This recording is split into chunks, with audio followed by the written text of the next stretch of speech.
بسم اللہ الرحمن الرحیم۔ یہ گفتگو صرف ان حضرات کے لیے ہے جو شادی کے خواہش مند ہیں۔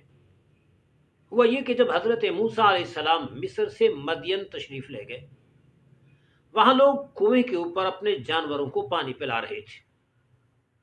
وہاں تو شرم و حیا کی پہ کر نوجوان لڑکیوں کی بکریوں کو موسیٰ علیہ السلام نے پانی پلایا۔ اللہ کریم جل شانہ نے ارشاد فرمایا فَسَقَى لَهُمَا ثُمَّ تَوَلَّى إِلَى الظِّلِّ۔ حضرت موسیٰ علیہ السلام نے ان دونوں کی بکریوں کو پانی پلایا اور پھر سائے کی طرف مڑے، جہاں سایہ تھا۔ دھوپ تھی، گرمی تھی، تو گرمی سے بچنے کے لیے آپ سائے کی طرف تشریف لے گئے۔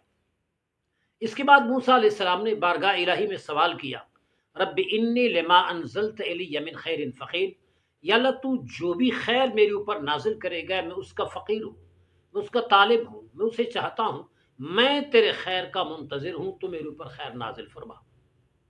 اس کے بعد جو آیت مبارکہ ہے، رب نے فرمایا فَجَاءَتْهُ إِحْدَاهُمَا تَمْشِي عَلَى اسْتِحْيَاءٍ۔ اب ان نوجوان شرم و حیا کی پے کر لڑکیوں میں سے ایک لڑکی حیا کے ساتھ موسیٰ علیہ السلام کے پاس واپس آ گئی۔ اب وہ کون تھی؟ وہ حضرت شعیب علیہ السلام کی صاحبزادی تھی۔